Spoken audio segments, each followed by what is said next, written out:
Hello बच्चों, मैं निर्मल हिंदी तरंग में आप सभी का स्वागत करती हूँ। तो आइए बच्चों, आज हम पढ़ेंगे कक्षा 7वीं की पूरक पुस्तिका बाल महाभारत कथा का चौथा पाठ, अम्बा और भीष्म।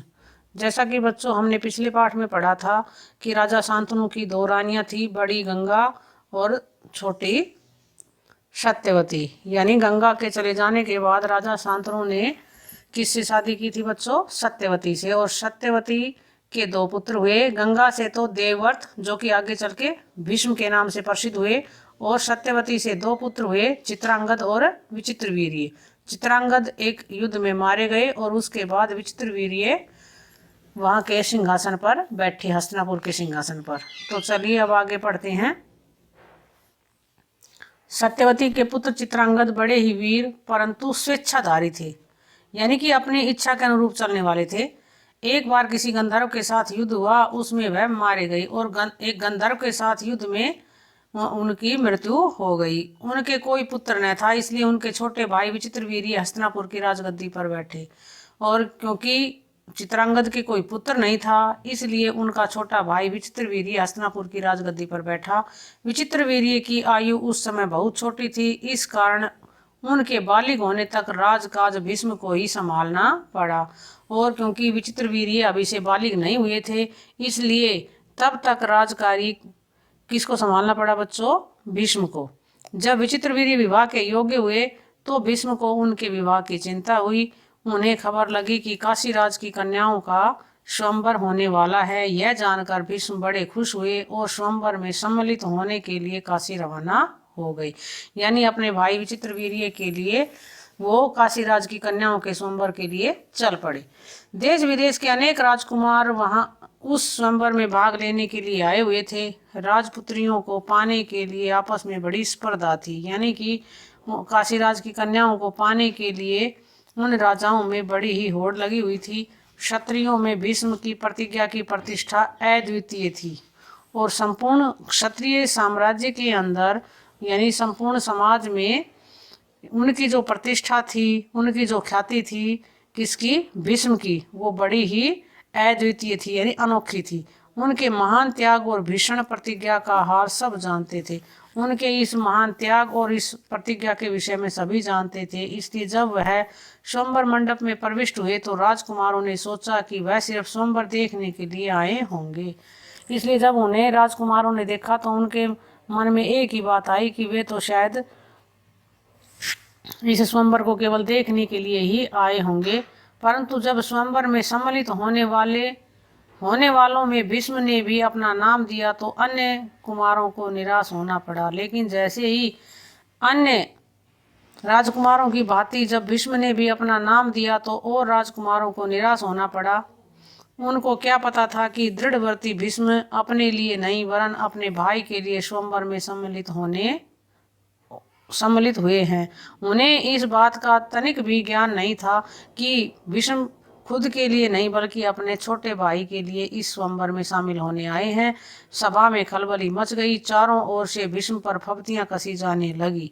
यानी पूरी सभा में खलबली मच गई और सब भीष्म पर फब्तियां कसने लगे, यानी व्यंग करने लगे। माना कि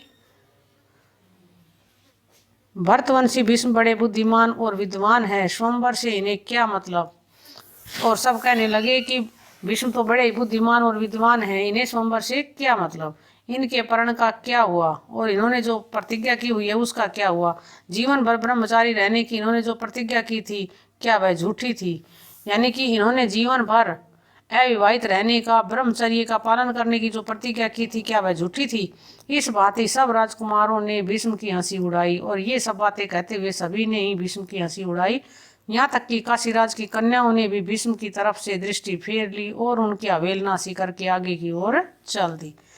भीष्म इस अवहेलना को सह न सके। उन्होंने सभी राजकुमारों को हराकर तीनों कन्याओं को बलपूर्वक रथ पर बैठा लिया और हस्तिनापुर को चल दिए। और अपनी इस उपेक्षा को भीष्म सहन नहीं कर पाए और उन्होंने सभी राजकुमारों को हराया और तीनों राजकन्याओं को अपने रथ पर जबरदस्ती बिठाया और वहां से चल दिए। शोभ देश का राजा साल्व बड़ा वीर था। शोभ देश का एक राजा था जिसका नाम था बच्चों साल्व। वह बड़ा ही वीर था। काशीराज की सबसे बड़ी कन्या अम्बा उस पर अनुरक्त थी और उसको मन ही मन अपना पति मान चुकी थी। और ये जो 3 कन्याएं थी काशीराज की, इसमें सबसे बड़ी जो अम्बा थी वह उस पर अनुरक्त थी, यानी कि वह उससे प्रेम करती थी और मन ही मन उसे अपना पति मान चुकी थी। किसे बच्चों? सालू को। सालू ने भीष्म के रथ का पीछा किया और उसको रोकने का प्रयत्न किया। सालू ने भीष्म के रथ का पीछा भी किया और उसे रोकने का प्रयास भी किया। इस पर भीष्म और सालू के बीच घोर युद्ध छिड़ गया। भीष्म ने उसे हरा दिया, किंतु काशीराज की कन्याओं की प्रार्थना पर उसे जीवित ही छोड़ दिया।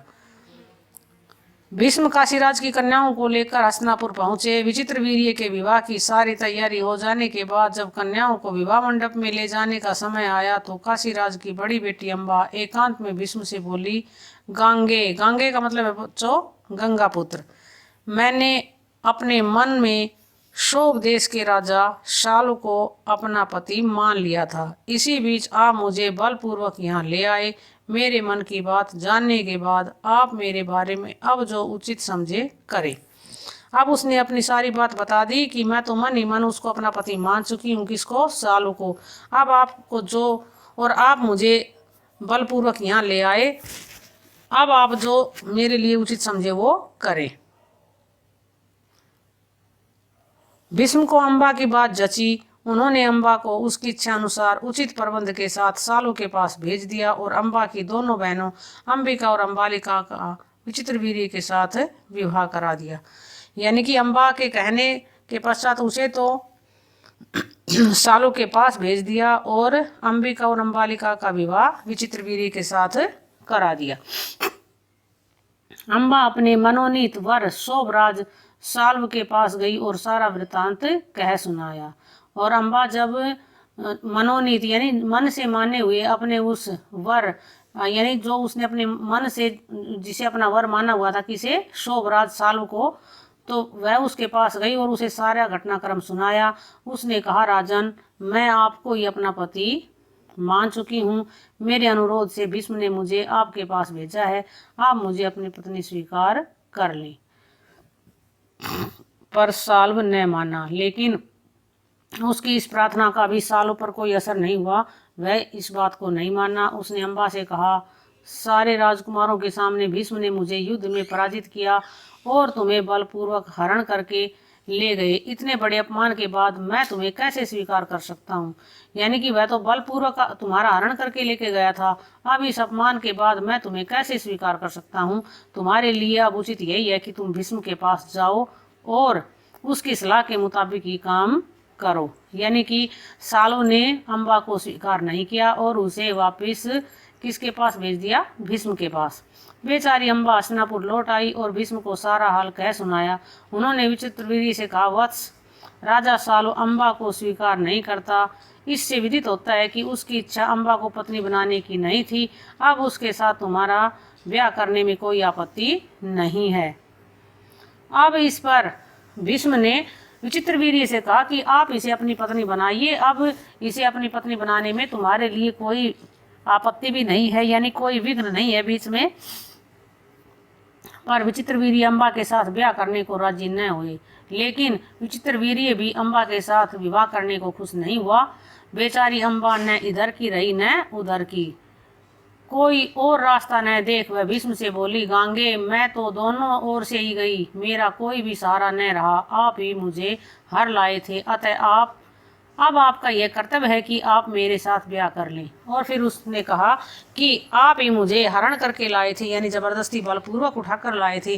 अब आपका ये धर्म बनता है कि आप मेरे साथ विवाह करें। भीष्म ने उसकी बात ध्यान से सुनी और अपनी प्रतिज्ञा की याद दिलाकर बोले, अपनी प्रतिज्ञा तो मैं नहीं तोड़ सकता। अब उसने भीष्म ने उसकी सारी बातें सुनने के पश्चात उत्तर दिया कि मैंने तो प्रतिज्ञा की हुई है, मैं अपनी प्रतिज्ञा को किसी भी कीमत पर नहीं तोड़ सकता। उन्होंने अम्बा की परिस्थिति समझकर विचित्रवीर्य से दोबारा आग्रह किया, पर वह न माना और उन्होंने दोबारा से अपने छोटे भाई विचित्रवीर्य से अनुग्रह किया कि वह उसको अपनी पत्नी स्वीकार कर ले, लेकिन वह नहीं माना। भीष्म ने अम्बा को फिर समझाया और कहा कि शोभराज सालव के पास जाओ और एक बार फिर प्रार्थना करो। लाचार अम्बा फिर सालू के पास गई और उसकी बहुत मिन्नतें की, लेकिन दूसरे की जीती हुई कन्या को स्वीकार करने में शोभराज ने साफ इनकार कर दिया।